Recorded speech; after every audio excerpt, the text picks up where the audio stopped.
Olá para você que está aqui acompanhando o site BNews. Eu estou aqui hoje com o ex-senador Magno Malta, que é radicado no Espírito Santo, mas é baiano, nascido em Macarani, no interior da Bahia. Queria que o senhor falasse um pouquinho sobre essa sua trajetória política que é longa e também essa relação com a Bahia e o Espírito Santo, né? Na verdade, eu fui com 17 anos para Recife. Eu nasci em Macarani, né? E fui criado em Itapetinga, meus familiares vivem lá, né? Eu vou muito a Itapetinga, vou muito a Macarani, porque eu não posso me desligar das minhas raízes, da minha terra, do meu povo. Sou filho adotivo do Espírito Santo.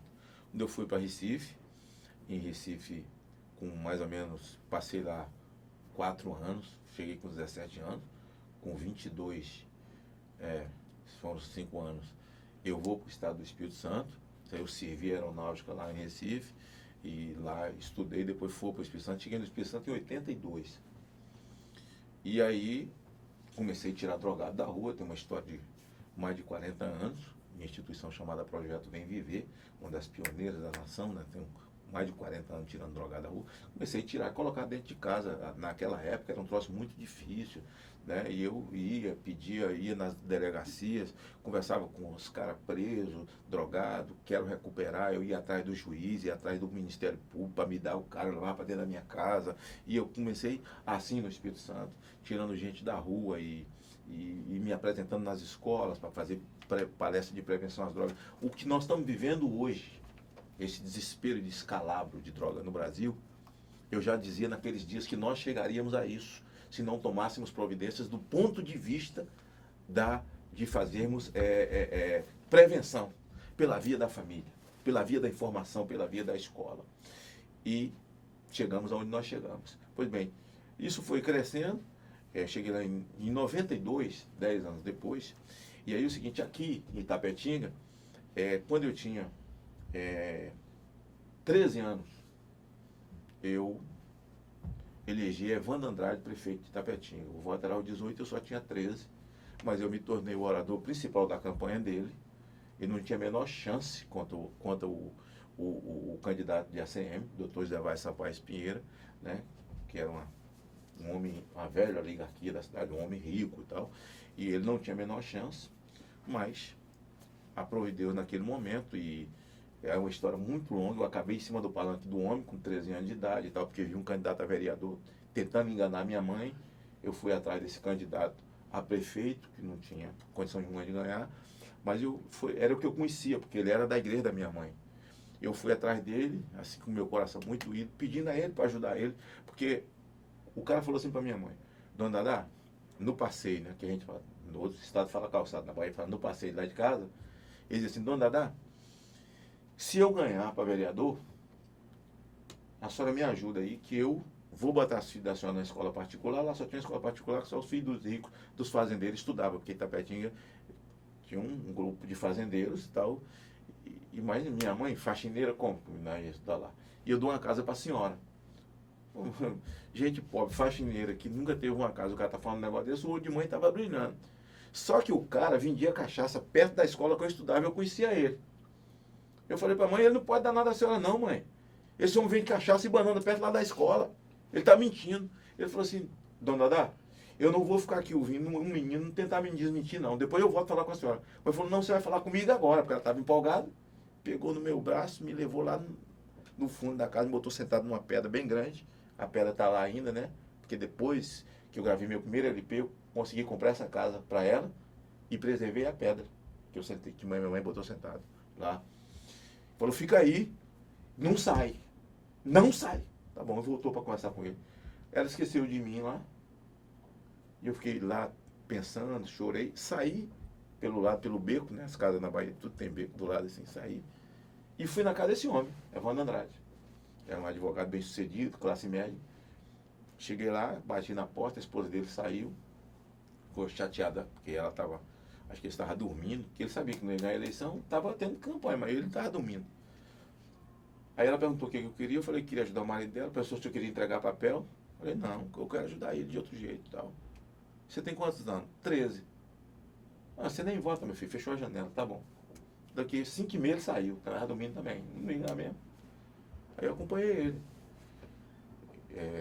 Eu quero até mandar um abraço para a família. ele estava em Teixeira de Freitas, faleceu mês passado, Dr. Evandro Andrade. Um abraço a vocês todos, minha solidariedade à família do Dr. Evandro Andrade aí em Teixeira de Freitas. Aí eu acompanhei o cara. Aí peguei no paletó dele assim no braço e falei assim, esse Evandro, minha mãe é da igreja do senhor. Ele falou, ah é? Pede sua mãe para votar em mim. Eu falei, ela vai votar. E você? Eu falei assim, eu queria ajudar o senhor. Ah, passa lá no comitê, sabe onde é? Pega papel. Eu falei assim, não, eu não quero entregar papel não. O que você quer? Eu falei, eu quero falar no comício. Não, mas você é menino, não tem comício que menino fala e tal. Ele tentou me consolar e falou, ó, vai ter. Acho que vai fazer um evento de jovem. Se tiver esse evento de jovem, eu vou botar você para falar. Mas nunca apareceu esse evento de jovem, né? Aquela primeira semana, na segunda, eles preparando lá. Aí um amigo dele mandou um trio aqui de Salvador para ele. O trio elétrico chegou, quando parou na praça, já chamou a atenção da cidade toda, né? O trio lá, ia tocar de noite, a cidade toda veio. E aí ele botou os candidatos a vereador para falar, e o povo vaiando, porque o povo da Bahia, o trio tá parado, o povo quer festa, logo aqui, na Bahia. E cada candidato que ia, vai. Eu tentei subir no trio. Eu não sei nem se esse cidadão é vivo, esse motorista desse trio. Eu fui subir, um puxa-saco que estava lá me empurrou, me tirou, não deixou subir não. Eu baixei a cabeça, mas minha mãe conhecida, todo mundo sabia quem eram os filhos da Dada. Aí eu fui no motorista do ônibus, do caminhão, do trio. O trio tinha um formato diferente, antigamente. Aí, falei assim pro cara assim, meu amigo, eu tô querendo subir para falar com meu pai e os caras não querem deixar. Aí o senhor aqui de Salvador falou assim, quem é seu pai? Eu falei, é o candidato a prefeito. O cara falou, por que os caras não querem deixar? Eu falei, não sei não. Disse que o povo de Salvador não está deixando. Ele falou assim, não, você vai subir. Pisa aqui na minha mão. Pisa aqui. Aí eu pisei na mão dele, pisei na porta do caminhão, subi no teto do caminhão e passei para dentro do trio. E cheguei perto do seu Evandro. Ele falou, quem deixou você subir aqui? Eu falei, não, o moço deixou eu subir. O senhor vai deixar eu falar hoje? Eu falei, não, meu filho, tá vendo o povo dando vai aí? Não, pelo amor de Deus, vai acabar, deixa a festa aí e tal. Ele tava tudo alegre, achando que aquele povo era tudo dele. E depois desse candidato, que foi candidato a vereador umas 200 vezes em Tapetinga, chamado Otávio Rolim, que tava falando de povo dando vai. Ele amarelou com tanta vaia de falar. Aí falou com o cara assim, vem cá, eu não quero falar mais não, dá para esse menino falar aqui? Eu, diz um funcionário do Banco do Brasil, que estava falando e narrando o comício. Ele falou assim, não, Ele, não, o menino não vai falar não, o povo quer festa aí, agora é o senhor que tem que falar. Ele falou assim, não, eu não, bota esse moleque aí. O cara falou assim, não, mas é o senhor, não, bota o menino, rapaz, eu tô falando, bota o menino. Tá bom. Aí, gente, a festa vai começar, mas tem um menino aqui, um garotinho que vai dar uma palavra e tal. Quando eu apareci assim, me deu que o povo da Bahia gosta de vaia, né, meu? É o povo do Bahia, o que mais vai com facilidade é o povo da Bahia. Quando eu botei a cara, o povo sai, o povo lá do meu bairro do Rolapote, né, de onde eu morava e tal. Sai daí, tá, filho de Dadá, não sei o que. Peraí, gente, pelo amor de Deus, deixa o menino falar e tal, é rápido. Tá bom. Aí me deu o microfone. Bom, a partir dali, eu me tornei o orador principal da campanha dele, de Evandro Andrade. Acontecia um fenômeno na cidade. Não tinha 2 comícios no mesmo dia, porque um esvaziava, porque as pessoas, ao invés de anunciar ele, anunciava eu, que eu ia falar no comício. E aconteceu então um fenômeno regional, assim. E aí eu acabei elegendo ele, prefeito, né? Com 13 anos. Aliás, minha carteira de trabalho foi assinada com 13 anos, na prefeitura de Tapetinga, né? Naquela época, um menino com 13 anos trabalhava e não deformava o caráter dele, muito pelo contrário, a vida dele, ele não virava mão de obra do tráfico. Quando essa esquerda entrou aí dizendo que um menino de 13 anos trabalhar 14, 15, prende quem deu emprego para o menino porque é trabalho escravo, fez de todas essas crianças e adolescentes mão de obra fácil do tráfico. Eles se tornaram mão de obra bem preparada para o tráfico, né? Quer dizer, isso precisa quebrar. Então eu trabalhava com 13 anos de idade, estou aqui. E todo mundo da minha faixa etária que começou a trabalhar com essa idade, possivelmente é o que seus pais falam para você, os pais de todo mundo, tá aí. Tá aí, todo mundo trabalhava, estudava, havia respeito na escola, se respeitava professor, se respeitava a professora. O dia mais feliz da vida da gente era o dia de fazer o aniversário da professora na escola, da meninada. Então, lá em Tapetinga, eu fui, embora ter nascido em Macarani, eu tive essa história. Aí com 17 anos, eu vou para... Inclusive, meu primeiro discurso no Senado foi contando a minha história. Porque a ACM era meu colega. Que quando eu nasci os dentes em Tapetinga, a ACM já era ACM. Quando eu nasci os dentes lá em Macarani, já era ACM. E esse candidato que eu derrotei era o candidato dele.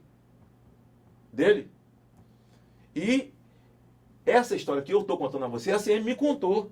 Quando eu me elegi deputado federal, olha que troço doido. Eu queria participar da CPI do narcotráfico. Mas o meu partido, na proporcionalidade, não tinha vaga para eu participar.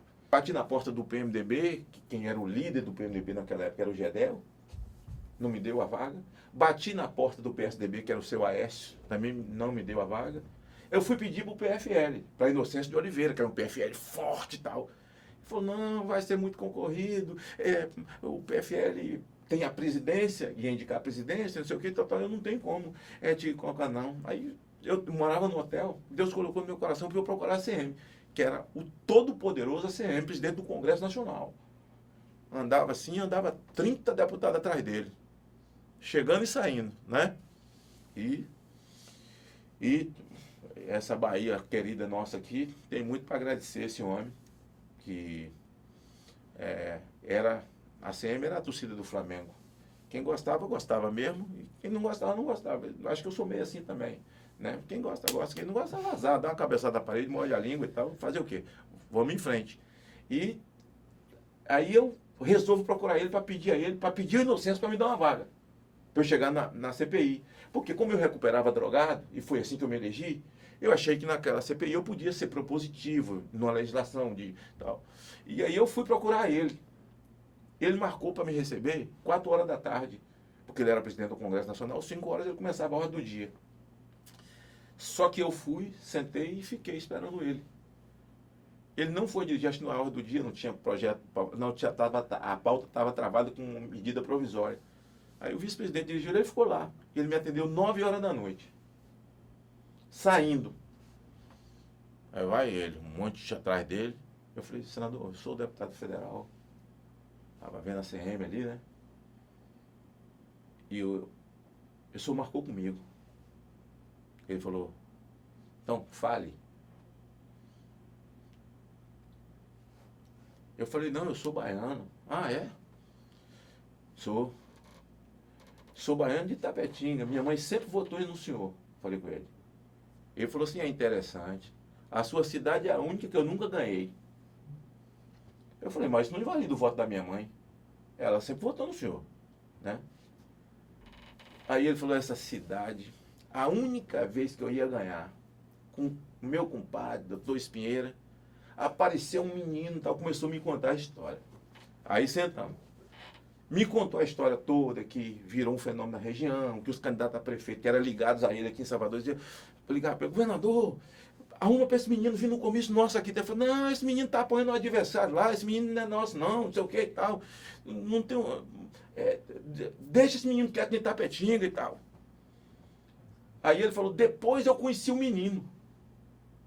Na eleição, 2 anos depois de deputado, esse menino apoiou um candidato que o pai dele, acho que foi procurar o pai dele, ele sabia detalhes da história. E botaram esse menino na campanha de um candidato chamado Normando Macedo, do interior. E esse menino viajou o estado aí com esses caras, falando no começo do carro, o cara não sabia falar nada. E eu conheci o menino no encerramento da campanha em Feira de Santana, ele falou. Em cima de uma carreta, não tinha palanque naquela época, esses palanques que tem hoje, e ele ficou do meu lado. E falou antes de mim. Aí ele contou aquilo tudo, aí eu, mas o que você quer? Eu falei, eu queria que o senhor me ajudasse a entrar na CPI do narcotráfico e tal. Aí ele falou assim, eu não posso.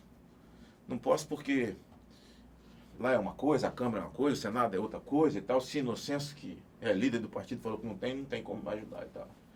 Eu falei, senador, obrigado pela história que o senhor me contou. Ele falou, não, tu é novo. Ele falou comigo.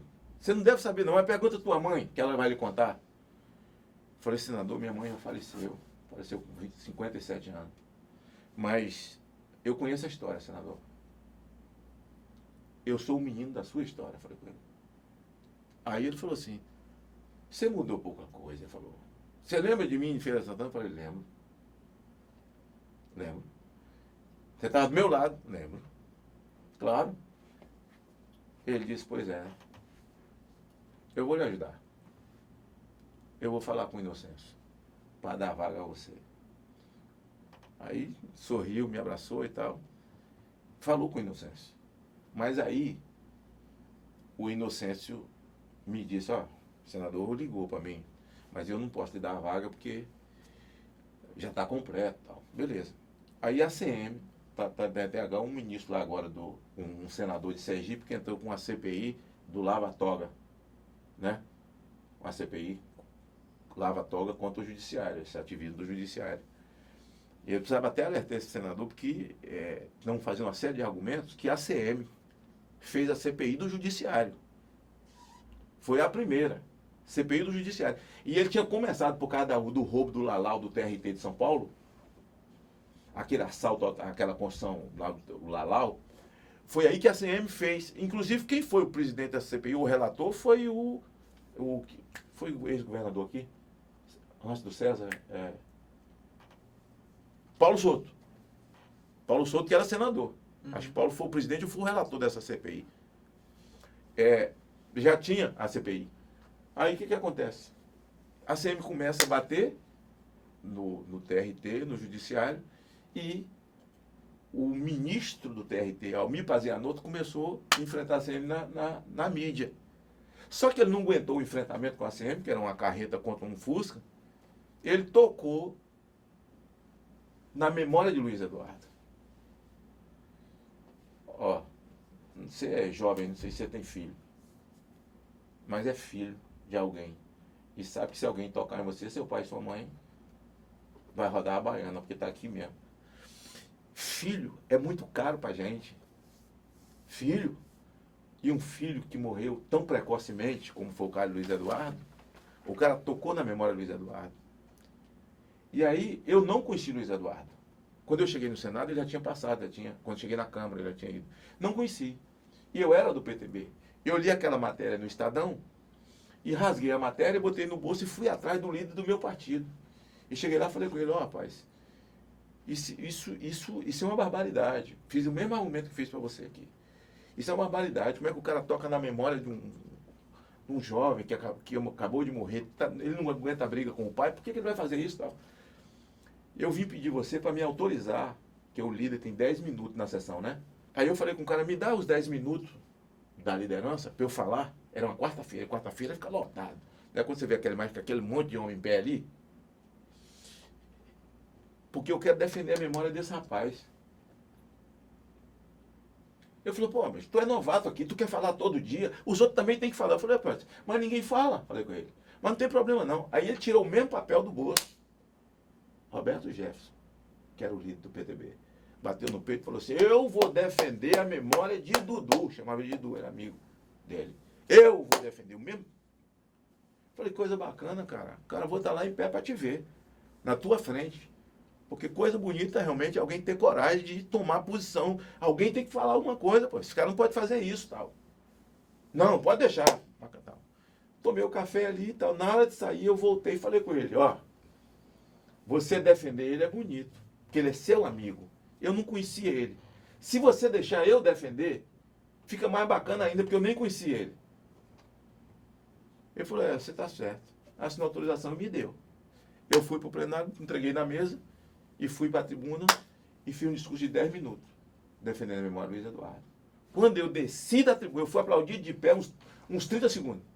Por todo mundo, por todo mundo. Porque quem conheceu disse que o Luiz Eduardo se relacionava bem com todo mundo, inclusive com aquela esquerda doente que tinha lá. Ele se dava bem com todo mundo e tinha palavras, as pessoas acreditavam na palavra dele. Aí eu fui aplaudido, até assustei aquilo. Né? Quando eu desço, a Inocêncio de Oliveira, que é gago, não sei se você conhece, falou assim, que vem cá comigo, me abraçou, falou, que discurso, falou para mim. Que, olha, que o PFL, eu não sei se é para considerar, que o PFL vai dar a vaga para você. E que você é corajoso, que a presidência é do PFL, que nós vamos indicar você para ser o presidente. Foi assim que eu me tornei presidente da CPI do narcotráfico. Né? E quando eu me torno senador, Eu que quando nasci os dentes ACM já era senador, agora sou colega de ACM. Segundo Deus faz as coisas. Eu sou um cara evangélico e sou crédulo, creio no que falo, no que prego, na fé que eu professo. E Deus falou com a minha mãe, em profecia, quando eu tinha 13 anos, na igreja, em Itapetinga, que eu seria senador da República. Agora, eu sou colega de ACM. Meu primeiro discurso na tribuna do Senado foi contando essa história, olhando para ele, mas dizendo que eu ia contar para os senadores uma história que o senador ACM me contou. E comecei a contar. E no final eu disse que eu era o menino da história que a ACM me contou. Por isso que convivi com ele 4 anos. Assim, eu senti muito o passamento dele. Ele era sempre uma palavra avalizada. E me lembro de um discurso histórico dele, quando ele preconiza o futuro do Brasil, dizendo que nós pagaríamos um preço com a chegada do PT ao poder. E realmente faz uma explanação profética assim, do que seria. Né? Acho que ele é o precursor desse movimento que aconteceu agora. E em seguida, Mão Santa, que foi o outro João Batista desse movimento, que quando eles estavam no auge, né, que o Lula era aplaudido, onde chegava, era o auge deles, o Mão Santa dizia o contrário. E perdeu toda a popularidade no Piauí, toda, eles derrotaram Mão Santa, porque Mão Santa falava isso. Então, assim, eu te agradeço essa pergunta, porque para mim me faz recordar, essa é a minha terra, eu sou filho adotivo do Espírito Santo, eu sou daqui, minha raiz é aqui, meu chão é aqui. Então, de poder traçar essa história até a minha chegada lá em cima, no Senado da República, e ter convivido com alguém que eu cresci os dentes só ouvindo falar, que era um benfeitor dessa terra.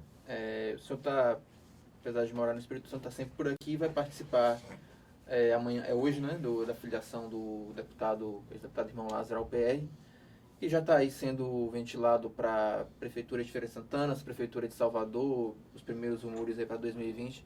Essa filiação dele ao PR pode, quem sabe, frutificar uma parceria entre vocês dois aí nos próximos anos, aí, quem sabe, né, nas eleições?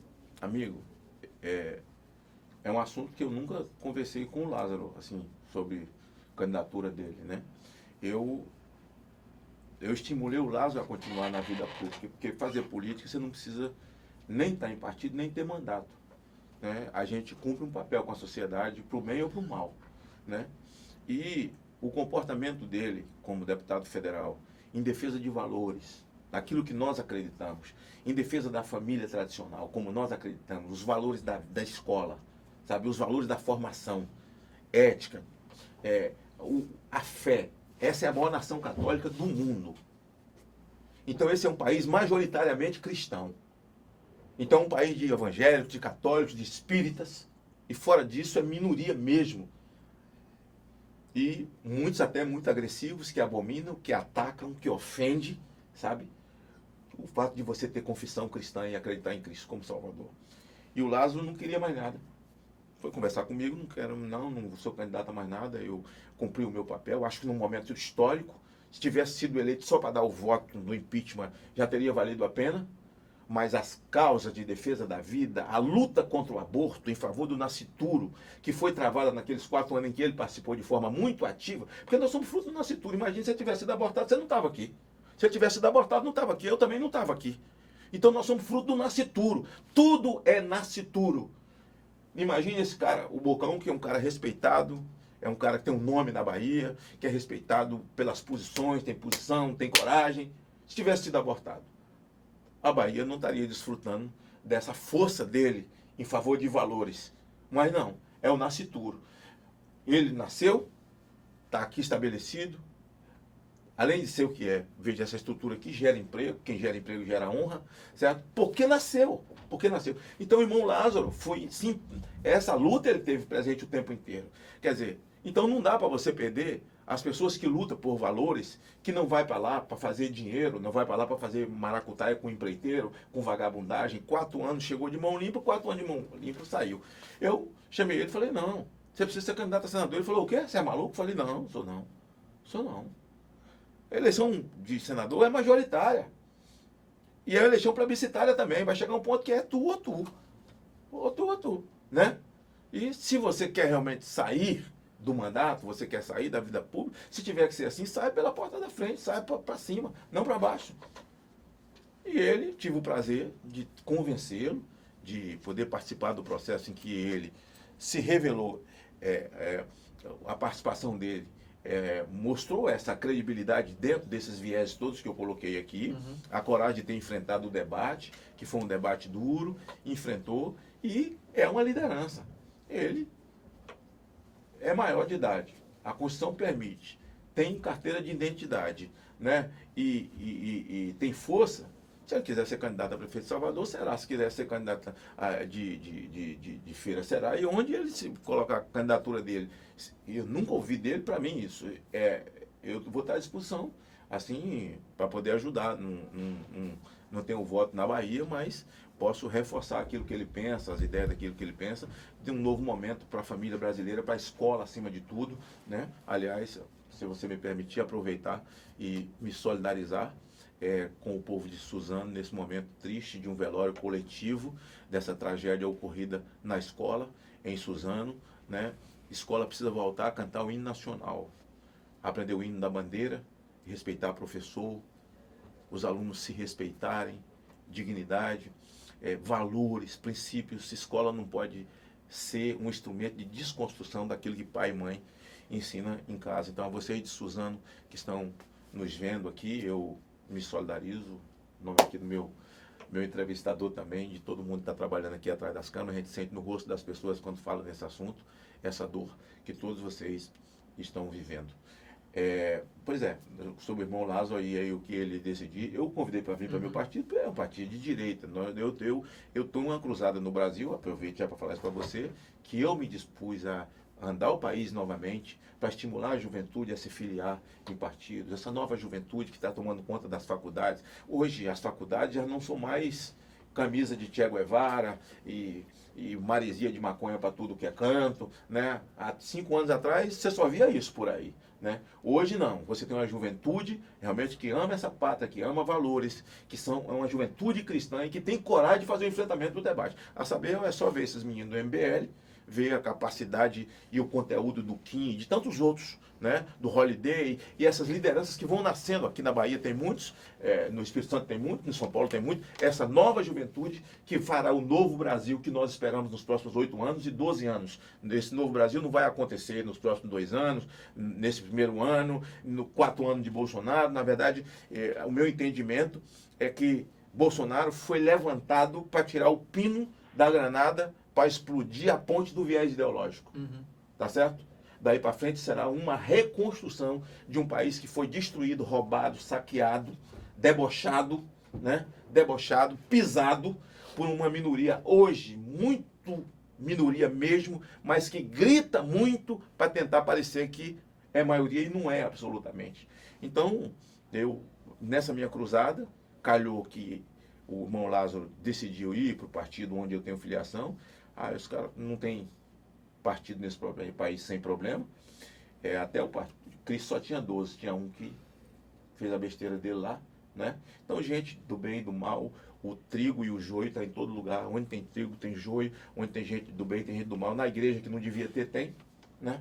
Tem. Sim, sim. Agora você imagine o partido político. Então, ele está vindo para cá com muita alegria. Eu venho na filiação dele e é essa a minha fala: estimular as pessoas na filiação dele, lá em Feira de Santana, a se filiar, instigar a juventude a se filiar, as pessoas de bem, profissionais liberais a se filiar aos partidos de direita, sabe? Para que a gente possa, de fato, nesses próximos 8 anos, 12 anos, na verdade, banir de fato. Acho que um outro instrumento que eles criaram foi o instrumento do medo, né? Porque nós temos hoje, por exemplo, no Nordeste, milhões de brasileiros nordestinos que vivem debaixo do império do medo. Qual é o império do medo? Se você não votar em fulano, perdeu a Bolsa Família. Eles têm medo até de vereador no interior. Porque o vereador fulano vai tirar sua Bolsa Família. O vereador fala, se não votar em mim, no prefeito, tira a Bolsa Família. Por quê?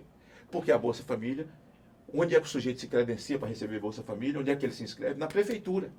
E esse é um papel que o novo governo tem que fazer. Tirar a inscrição desse povo das prefeituras e colocar na Caixa Econômica e no Banco do Brasil. Porque você liberta o povo. Porque o que tem é uma escravidão do medo. Porque o nordestino é cristão. O nordestino, ele é religioso. O nordestino, Ele é devoto de Padre Cícero, ele é devoto de Frei Damião, ele é evangélico, ele é católico, ele não é de esquerda, ele não é socialista, ele não é nada disso.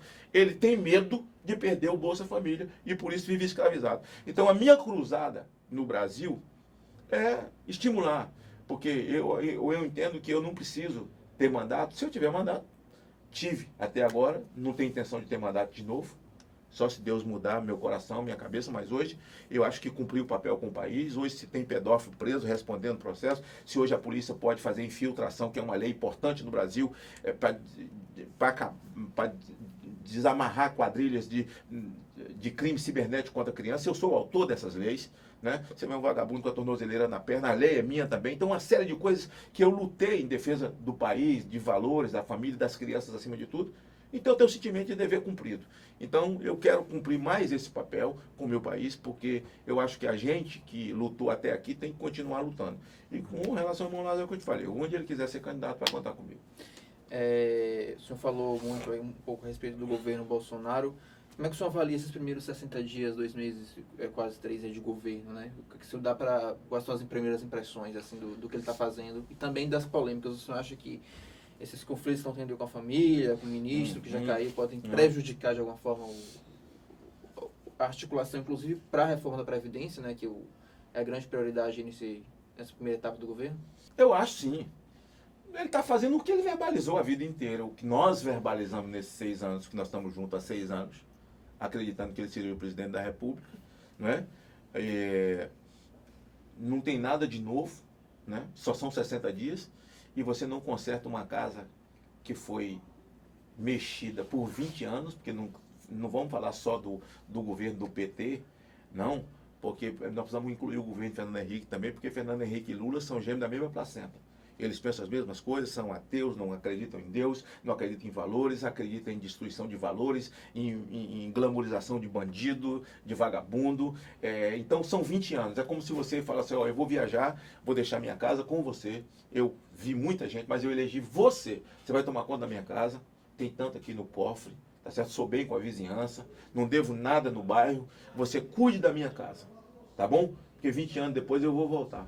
Quando você volta 20 anos depois, quem se deixou tomando conta roubou a geladeira, roubou o fogão, a fossa explodiu, tá cheio de excremento dentro de casa, comprou fiado na vizinhança, deve todo mundo, mentiu para todo mundo.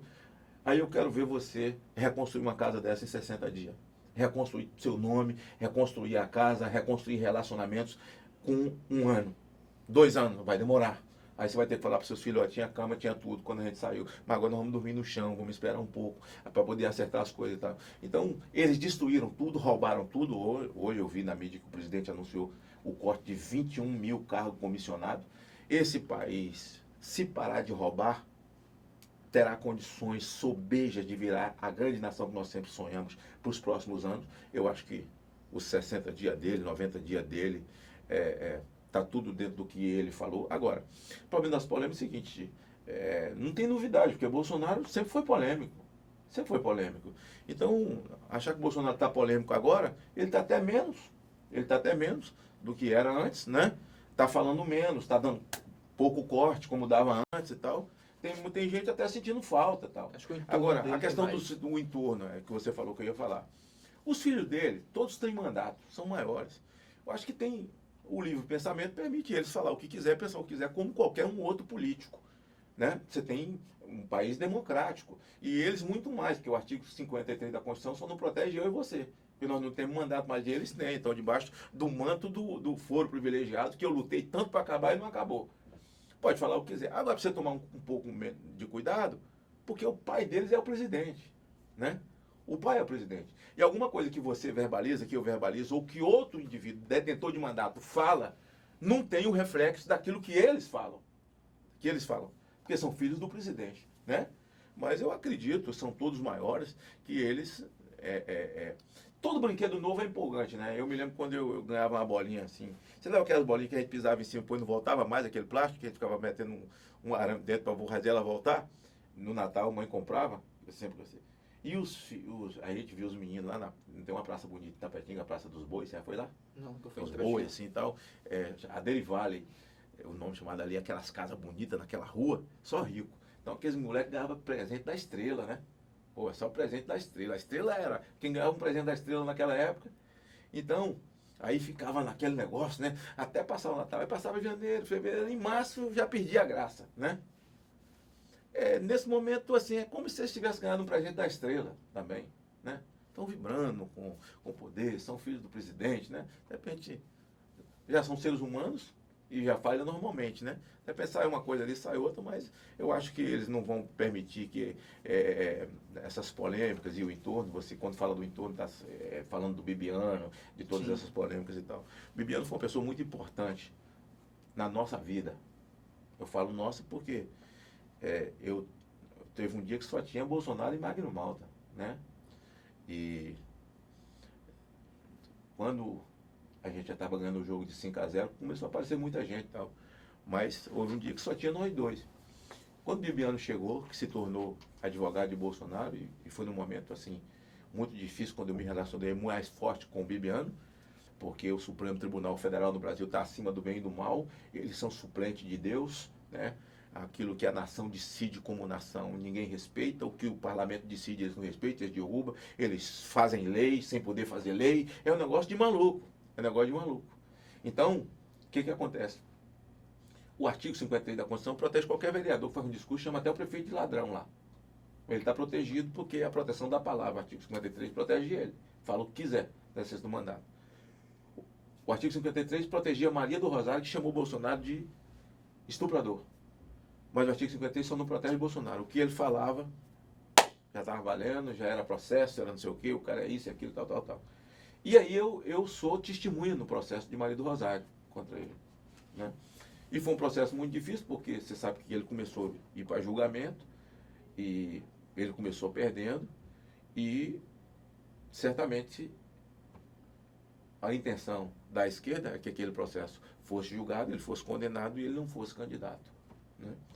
E a importância de Bibiano foi muito grande como advogado naquele processo, né? A gente andou o Brasil junto, cruzou o Brasil junto, os debates a gente ficava trancafiado num hotel em São Paulo, ou onde fosse a televisão para os debates, assim, treinando, debatendo e do que pode vir, do que pode não vir e tal, e trabalhando. E normalmente quem ia para os debates, quem ia para a plataforma nos intervalos com o Bolsonaro era eu e Bibiano.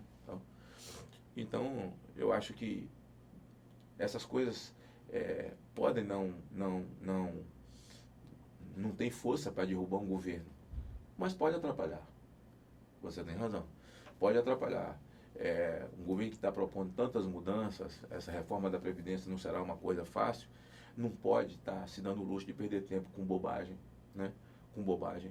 Então as pessoas que estão no entorno têm que se policiar, porque infelizmente a Bíblia diz, é a Bíblia, não sou eu, que a quem muito é dado, muito será cobrado.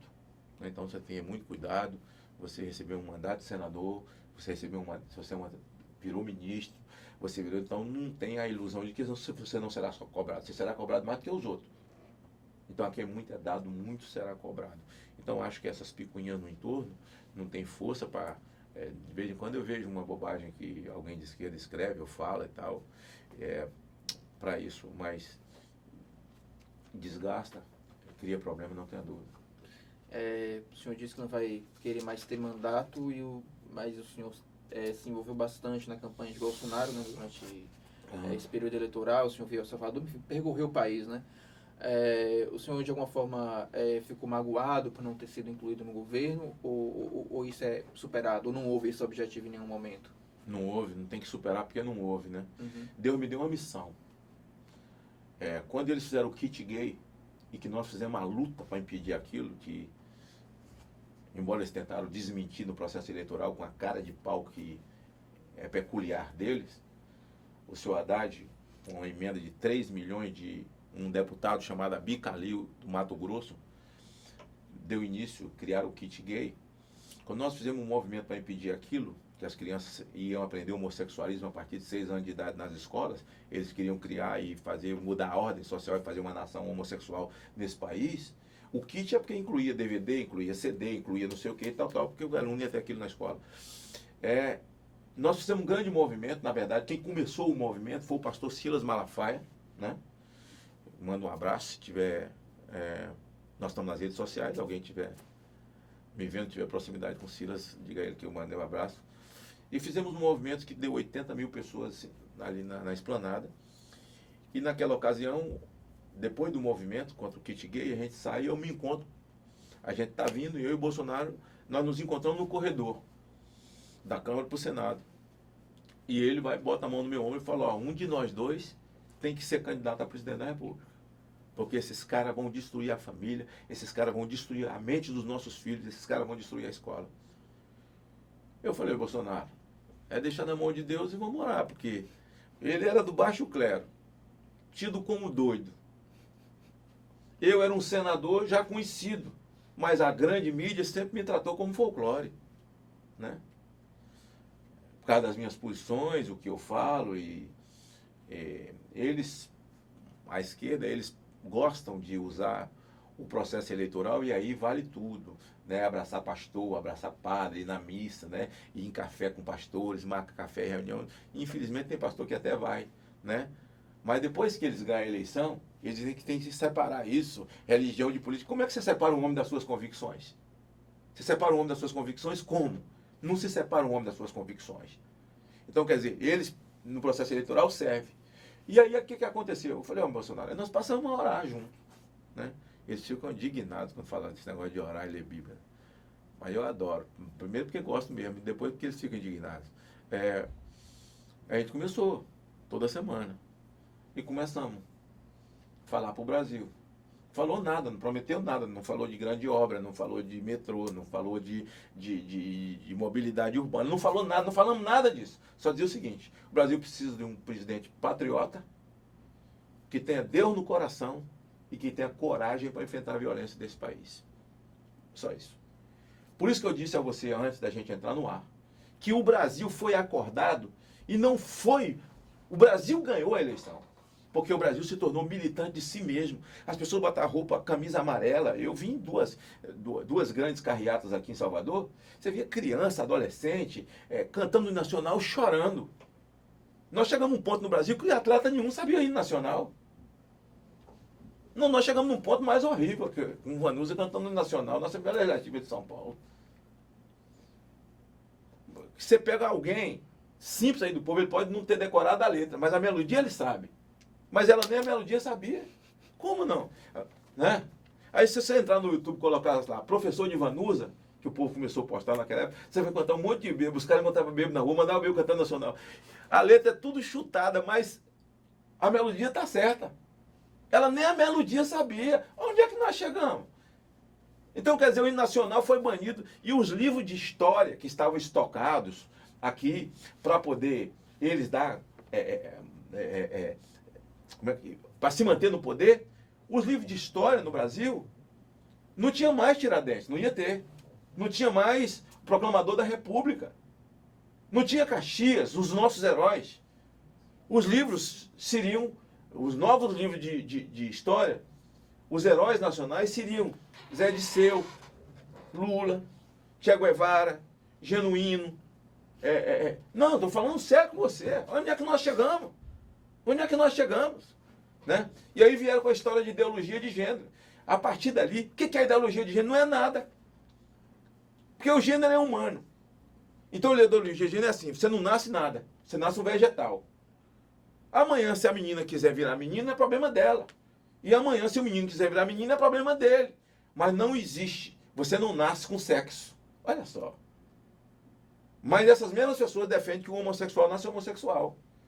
Não existe cromossomo homossexual. Ou nasce macho ou nasce fêmea. Isso não é religião, é ciência. Isso é grosseria. Isso é ciência. Então vamos criar uma nova ordem social. Ninguém é nada. E fizeram uma luta grande para provar isso. Mas é só isso, é um vegetal. Aí o Brasil começou a acordar, dizer, não é assim não. Não é assim que a banda toca não. E foi até chegar ao ponto de que Jesus é viado, né? De que Jesus é viado mesmo, que Jesus é homossexual, e agora Jesus está crucificado debaixo dos pés do diabo pela gavião das fiéis. Onde é que nós chegamos num país majoritariamente cristão como essa nação? Não há respeito, porque para eles, tudo que eles falam é direito à liberdade de expressão, está na Constituição. Mas o que nós falamos é porque nós somos discriminadores. E é preciso que a gente prossiga, porque esse bom Brasil não virá com 4 anos, nós vamos prosseguir, mas nos próximos 8 anos, 12 anos. Por quê? Porque também os tribunais vão mudar. A geração Moro vai vir daqui 8 anos, com essa nova geração de jovens que estão saindo da faculdade, que vão virar juízes, que vão virar advogados, que são de direita e que vão virar promotores. Nós teremos um novo judiciário nesse país. Porque se a classe política é um problema no Brasil, o judiciário é absolutamente pior. Bom, antes de a gente encerrar, eu gostaria que o senhor falasse um pouquinho sobre a sua atuação política a partir de agora, né? O senhor falou que vai percorrer aí o país e para além disso, né? O que você me perguntou, fundamental, eu não respondi. Falei, não respondi. Não tem nenhuma mágoa com o Bolsonaro. Uhum. O meu compromisso com ele, o que eu quis dizer, encerrou dia 26, às 18 horas, quando acabou a apuração. Mais tarde um pouquinho, até 21, porque eu ainda fui no trio lá fora falar. Tinha 60 mil pessoas lá na Avenida, no Rio de Janeiro. E após a vitória, eu saio com ele ali, a gente faz aquela oração ao vivo para o mundo, que deixou a esquerda desesperada dando cabeçada na parede, dizendo que aquilo era um absurdo, que era um mau sinal para o mundo. Quer dizer, quem falou foi Miriam Leitão, né? Na Globo News, que aquilo era um mau sinal para o mundo e tal. E ela é filha de pastor, você sabia? A Miriam Leitão. É filha de pastor, igreja presbiteriana. E aí, nós oramos e tal, e o meu compromisso com Jair Bolsonaro, que Deus me deu, a missão para cumprir foi de libertar o país desse viés ideológico. Libertar o país. E a missão foi cumprida até aquele dia. Jair Bolsonaro não tem a obrigação de me dar emprego. Jair Bolsonaro não tem a obrigação de fazer de mim qualquer coisa dentro do governo dele. O governo é do povo brasileiro. Eu continuo a minha missão com o povo do Brasil. Não tem, faria tudo de novo, faço tudo de novo. Estou de longe torcendo, cumprindo o meu papel e só não existe mágoa porque, na verdade, não me sinto traído e renegado em nenhum momento. Acho que o governo é dele, ele se tornou presidente da República, disse isso com ele a última vez que estive com ele, lembrando que nós falamos para o Brasil, que é muito importante, que não basta dizer que você pode possuir a arma, nós pregamos para o Brasil que você vai ter o porte de arma, o cidadão botou no coração e na cabeça de que ele podia defender sua família, defender o seu negócio, defender o seu trailerzinho na beira da praia, defender isso, aquilo, dizer só que você pode comprar arma, mas não pode usar, é a mesma coisa dizer, compra o carro, mas eu não te dei autorização para você ir para a rua, né? Não podemos esquecer disso, esquecer de que nós pregamos para o povo brasileiro, que nós levaremos uma embaixada do Brasil para Jerusalém, reconhecendo Jerusalém como capital de Israel. Não podemos nos esquecer do que falamos para o povo brasileiro na nossa luta em defesa da escola, em defesa dos valores. Isso sim é que o povo brasileiro espera dele. Então, a última vez que estive com ele, e me lembro direito, segurei nas 2 mãos dele, falei, a partir de hoje não te chamo mais Jair Bolsonaro, te chamo presidente, porque Deus te levantou presidente, quem levanta a autoridade é Deus, né? Fiz uma oração com ele, segurando as 2 mãos dele, e me despedi dele. Foi a última vez que eu estive com o presidente Jair Bolsonaro. A boca que abençoa não amaldiçoa, não amaldiçoa. Eu cruzei esse país com ele, pregando essa mudança, falando dessas coisas. Ninguém pode cobrar dele uma grande obra, um grande túnel, um grande viaduto, um grande isso aqui. Ele não prometeu nada disso, não falou nada disso, não falou nada. Falou só de valores, de preservação de valores. O que vier é lucro. Se essa reforma da Previdência passar, o Brasil precisa de uma reforma da Previdência. Mas precisa de uma reforma da Previdência não nos moldes de Meirelles e Temer. Os desiguais têm que ser tratados como desigual. O desigual não pode ser tratado como igual. Porque você pega, por exemplo, uma mulher de 40 anos que já teve 5, 6 filhos e trabalha no campo, no sol e chuva.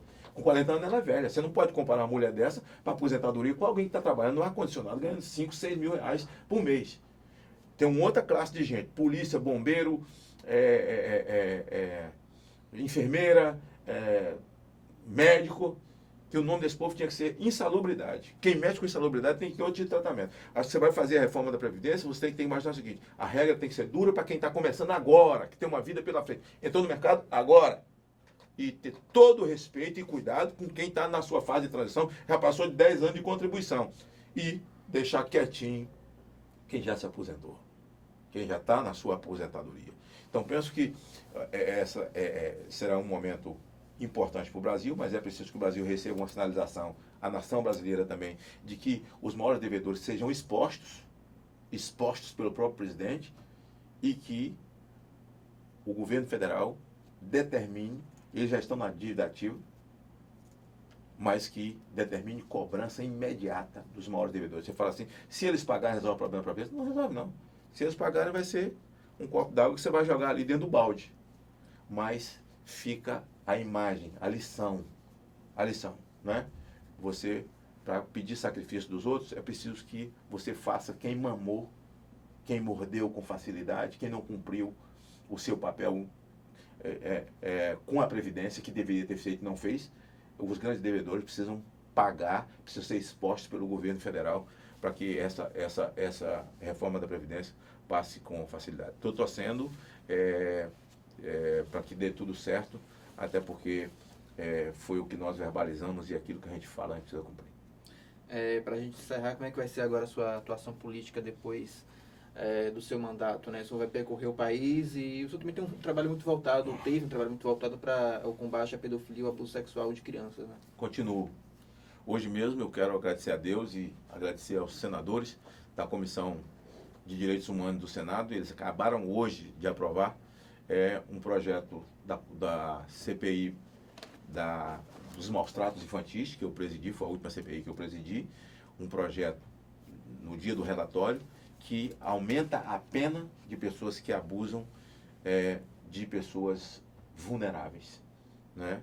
Pessoas que têm doença mental, síndrome de Down, todas as pessoas vulneráveis terão a pena aumentada. Pessoas que têm qualquer tipo de deficiência, né?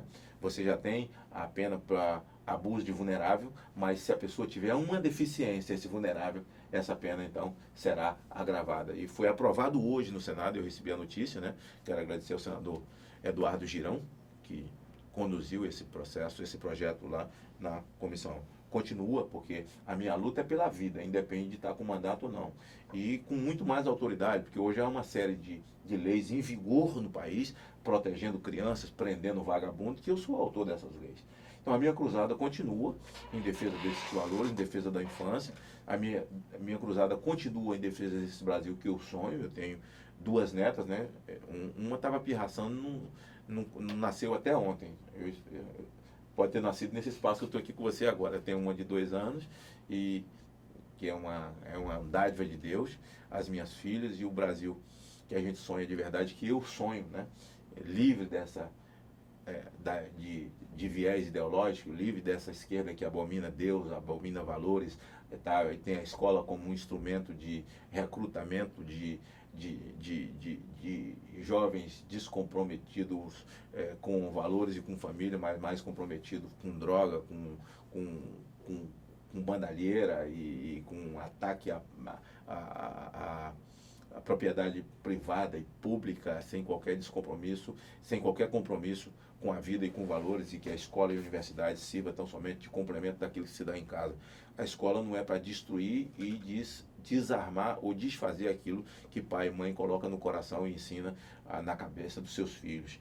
A escola, na verdade, ela abre janela para o conhecimento. A escola não educa ninguém. Escola abre janela para o conhecimento. Quem educa é pai e mãe. Então a escola não tem direito de ter professores. Por isso que nós lutamos com a escola sem partido. Vamos lutar. Não teremos escola com partido nesse país, porque escola não é lugar de doutrinação, nem religiosa nem política. Escola abre janela para o conhecimento. A obrigação que o professor tem é de passar o conhecimento para o meu filho.